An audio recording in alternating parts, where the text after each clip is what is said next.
¿Alguna vez te has preguntado por qué casi ninguno vive en Uruguay? Bueno, ahora tenemos la respuesta con este canal de Geography by Geoff. Este video va a ser en inglés. Tenemos subtítulos de Google Translate. Esperamos que vayan a ser buenos y nada, vamos a aprender algo nuevo hoy. When you Dale. look at a population map of South America, it's hard to miss. Cradled between the two continental giants of Brazil and Argentina is a small patch of land that seems almost empty. This is Uruguay, a country known for its stability. Yet, with a population of just 3.4 million people, it's minuscule compared to Argentina's 46 million and Brazil's 215 million. So why does almost Otro video que deberíamos reaccionar sería ¿por qué casi ninguno vive en Argentina? Porque, madre mía, 46 millones parece mucho, pero Argentina madre mía, es inmensa Argentina. Es una locura. Espero que haya un video similar, ¿eh? nobody live in Uruguay? Our answer today doesn't begin with economics or politics, but with the very soil, hills, and water that defines the country.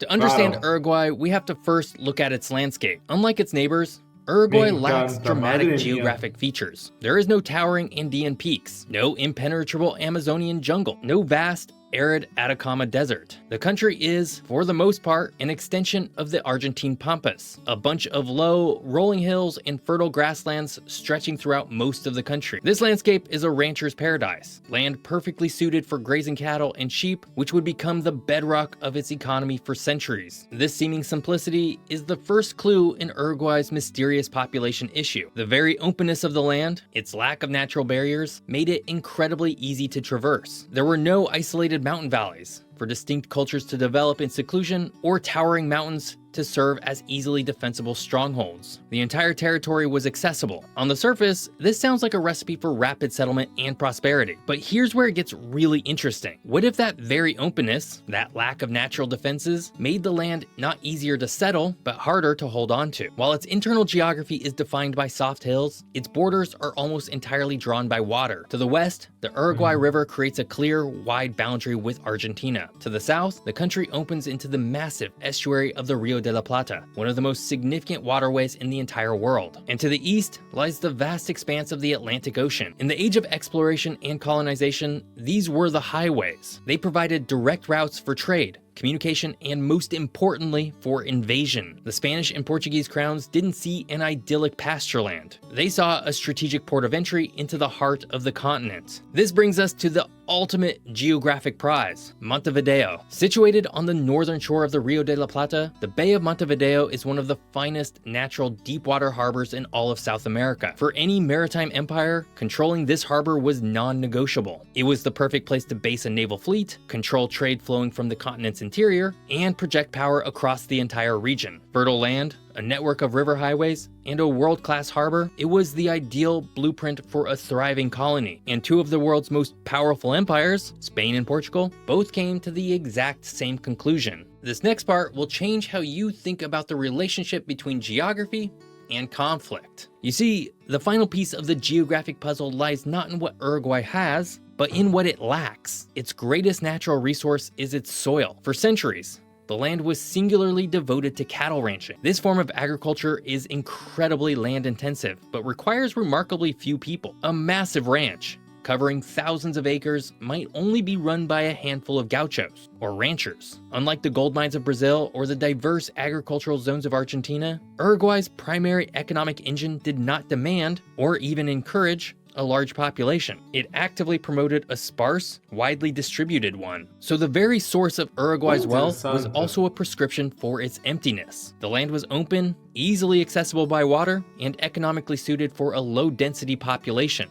It was a perfect corridor, a prize to be claimed, but a nightmare to defend. And so the geographic stage was set for a monumental clash between two worldwide competitors. That phrase, a nightmare to defend, really stands out. It implies a need for constant 360-degree awareness of what's happening in that open space. And while my daily grind isn't a colonial conflict, that need to stay fully aware of my surroundings is exactly why I want to talk about this video's sponsor. This video is sponsored by Raycon. It's Raycon's anniversary.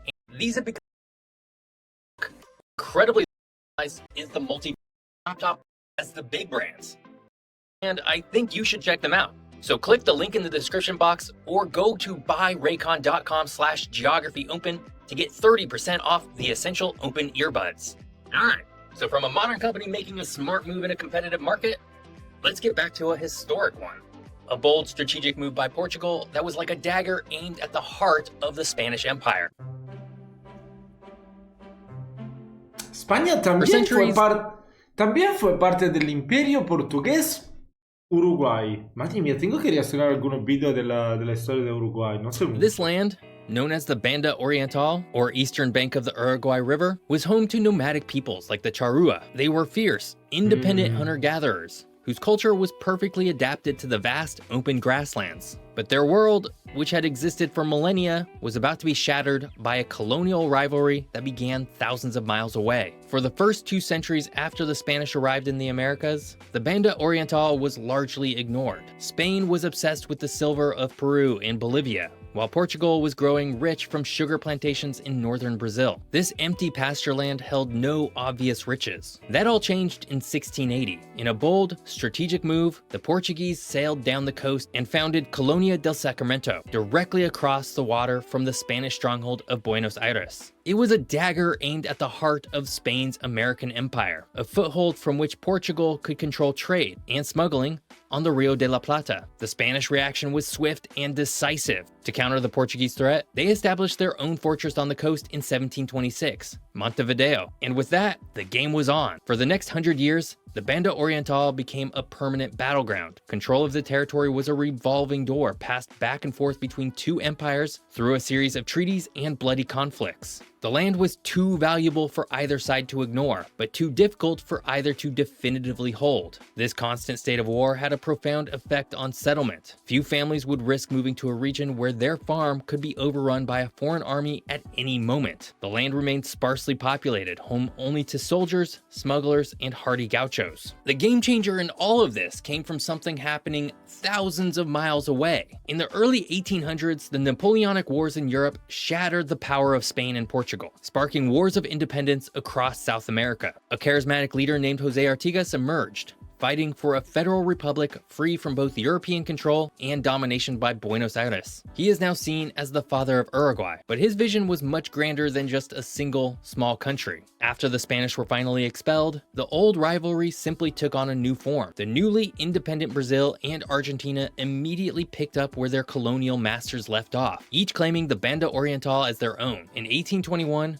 Brazil annexed the entire territory, renaming it the Cisplantine Province. In response, a small band of Uruguayan patriots, the legendary 33 Orientals, launched a rebellion with Argentine backing. This ignited the Cisplantine War, a brutal 3-year conflict that devastated the land and ended in a complete stalemate. Neither emerging giant could defeat the other, but neither would ever consent to the other controlling the strategic north bank of the Rio de la Plata. The future of the territory hung in the balance. It seemed destined for either permanent division or endless war. That is, until a third global power, an ocean away, stepped in with a solution that would change the map of South America forever. That power was Great Britain. With its massive industrial economy, Britain's primary interest in the region was not territory, but trade. The constant warfare of Argentina and Brazil was choking off British access to the lucrative markets of the South American interior. British diplomats, seeking stability, mediated the peace talks. Their proposal was radical. Neither Argentina nor Brazil would get the land. Instead, the contested Banda Oriental would be established as a completely new, independent country. This new nation, Uruguay, would serve as a buffer state. Its existence would physically separate the 2 regional powers, preventing future conflict and, most importantly for Britain, guaranteeing that the Rio de la Plata would remain an international waterway, open to all trade. In 1828, with the signing of the Treaty of Montevideo, both Argentina and Brazil reluctantly agreed. The Oriental Republic of Uruguay was officially born. So Uruguay began its life not through a triumphant war of independence for its own sake, but as a geopolitical compromise designed by outsiders. Its geography had made it a battleground, and its history ensured it would begin its journey as a war-torn, underpopulated buffer. But this leads to our final question. Why does Uruguay's population today look less like a country and more like the population of a single large city? No, espera.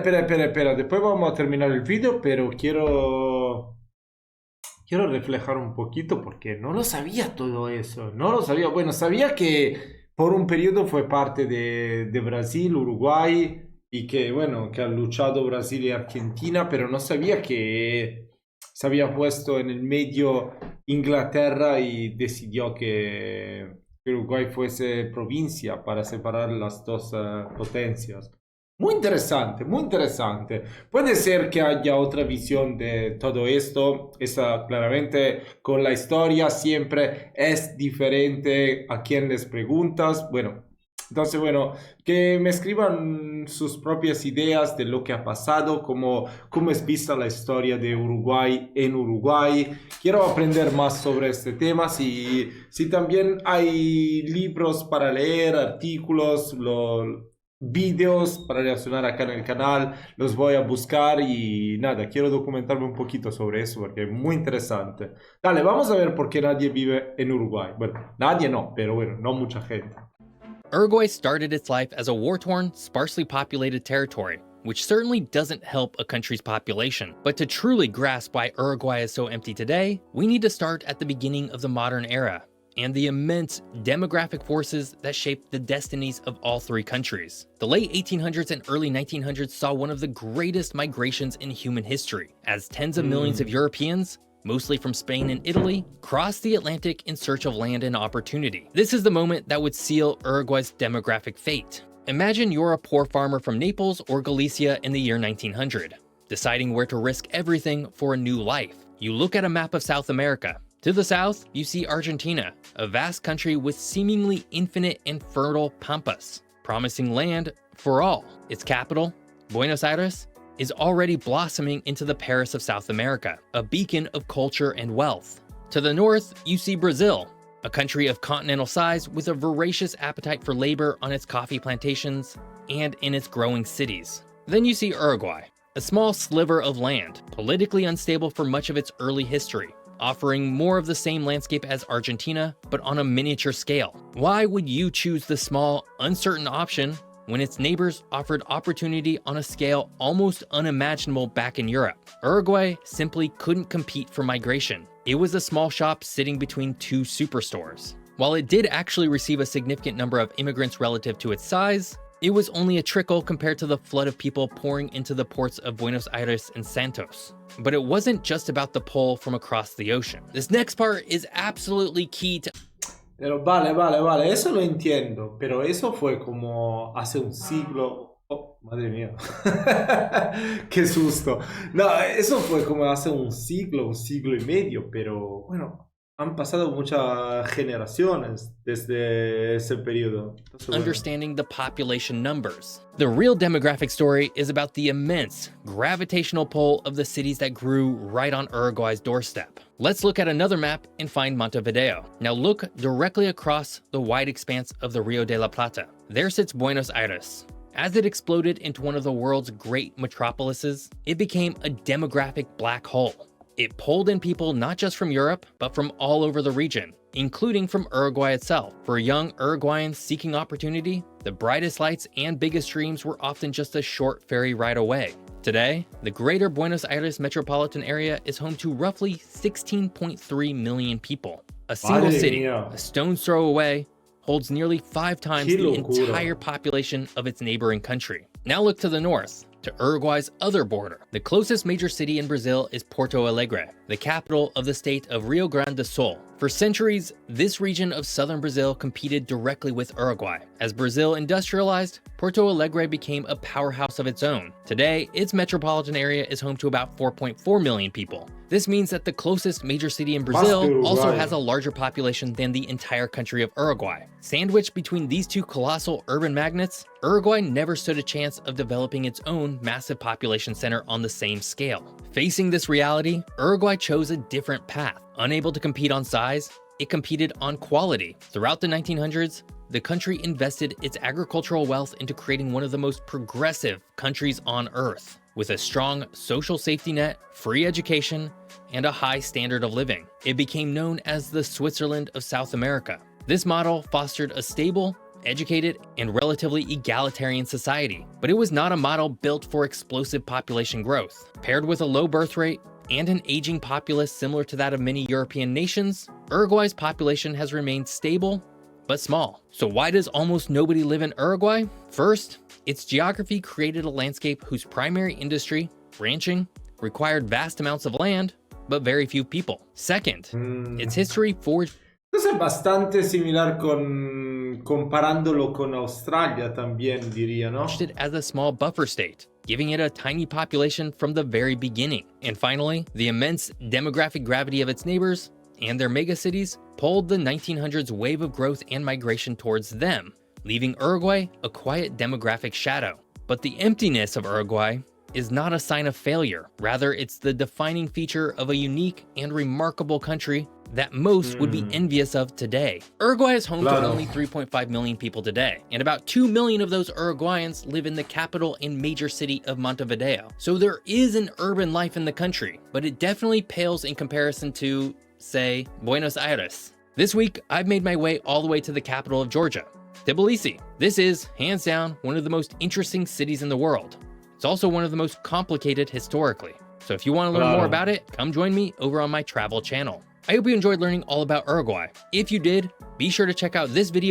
No sabía que tenía también un canal donde hace travel blogs. Me encantó el video. Me encanta cuando los videos tienen una respuesta al título, ¿no? Porque muchos videos solo siguen hablando y al final nada. No te han contestado a la pregunta más básica que tenías antes de darle clic. No, pero eso fue muy interesante. Muy bonito, me encantó cómo incluyó también toda la historia de Uruguay. Bueno, toda no, pero la más importante en este contexto. No, me ha encantado, la verdad. Espero que os haya gustado también este video. Si tenéis más recomendaciones por videos futuros, por favor que me las escribáis en los comentarios. Y pues nada, también si hubieron algunos errores en la narración o queréis añadir algo, por favor, voy a leer todos los comentarios. Quiero aprender más sobre vuestro bonito país. Nos vemos pronto, ¿ok? Chao, chao.